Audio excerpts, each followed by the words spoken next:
last talk, you talked about how guys need to separate themselves, and it's only been a week of camp. But have you started to see that from anybody? Yeah, I have. I think they accepted the challenge going into the off season. Very pleased with how they came back in shape, ready to go. I feel like there's been good recall from the spring in terms of what we're asking them to do, and guys are making plays. Like, they've shown up. It's been various guys as we've went here, but you're kind of starting to see guys show up making plays and give themselves a chance to earn a bigger role. That it?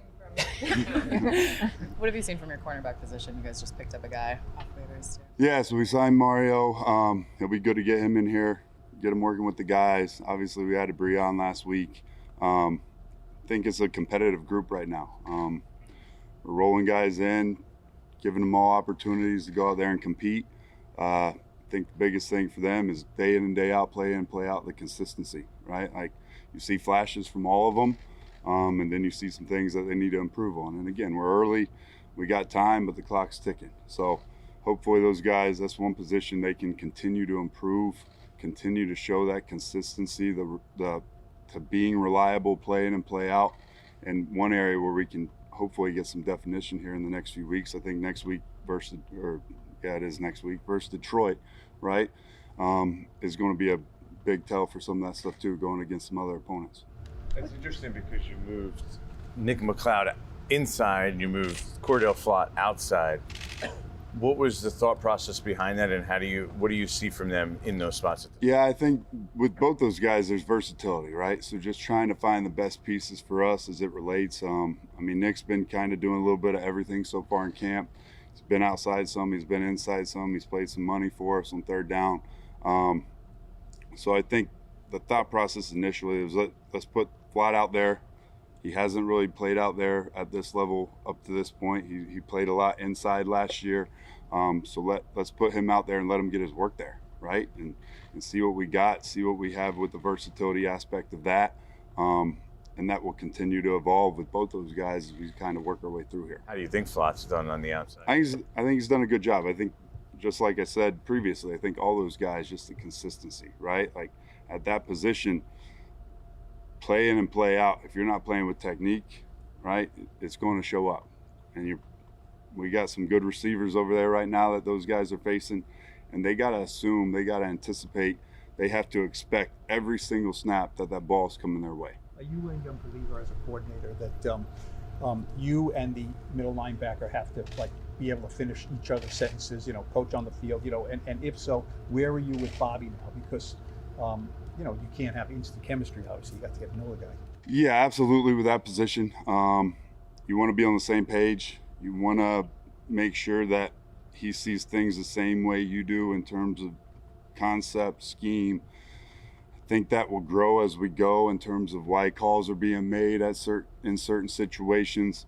But yeah, you want to have that leadership from that position, obviously, because he touches everybody, right? The front, the back end, he's involved with all of them. But that doesn't go without saying. Like, I want all our guys to have an understanding of why. Do you and Bobby have to spend more time together, just the two of you talking through things? I would say things come up a lot more, just communication, and he's been around. He's a veteran player at this point. So he asks good questions, like questions that I want those guys to ask. But I think it's important for the entire unit to know why. Like, why are we doing this? Why is this called? Because when you understand the why, you understand the strengths of it, you understand the weaknesses of it, there's a little bit more buy-in, right? So it's not, like I mentioned in the spring, it's not the call, right? It's about being able to go there and execute the call and why we're calling it and what we're looking to get out of each individual call. Do you have a vision for Isaiah Simmons? Yeah, I've been pleased with him. Not really knowing where he was going to be after the spring, getting him back in here, I felt like he's been ready to go, and he's taken strides in these first few weeks. Playing inside at nickel for us right now on early downs, and then he's transitioned to a sub linebacker role for us right now on third down.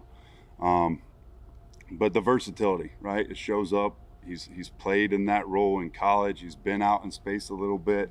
I think with what we're going to ask of him to do. He's more than capable, has all the skill sets to do that stuff. But I've been pleased with his progress up to this point.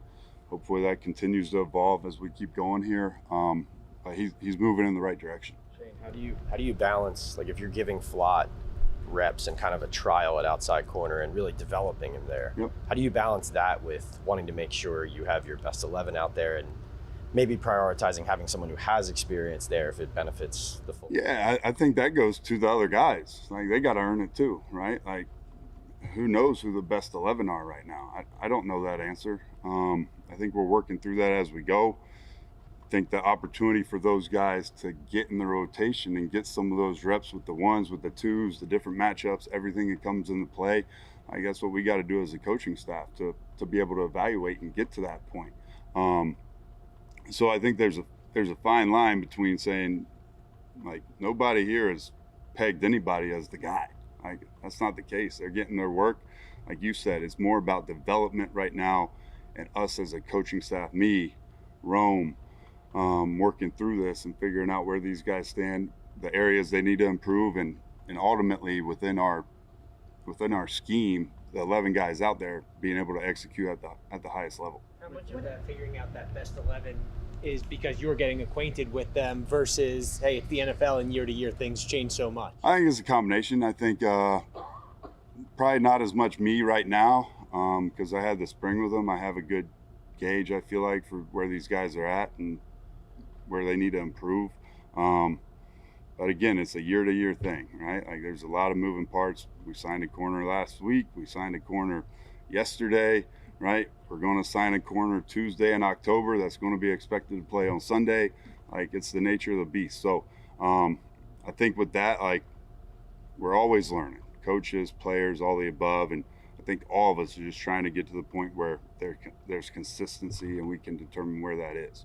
What have you seen, Burns, Kayvon, and Aziz, all guys have proven they can rush the passer and have all done it from the edge. Do you see any one of those three guys that's having the potential to rush inside on, say, third down? Yeah, I haven't really done a whole lot of that.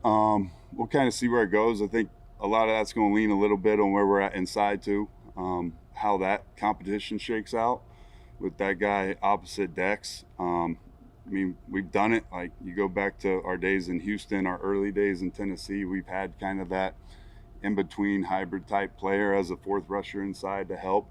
So we got the ability to go to that. I think right now, my comfort level, I'd rather let those guys sort it out inside and see where that goes. And they're battling. Like, that D-line competition is as strong as any competition on our team right now, right? I feel like we got really good depth, and right now, as it stands, like, there's going to be some good football players that don't make this team in that room, like, and they're battling.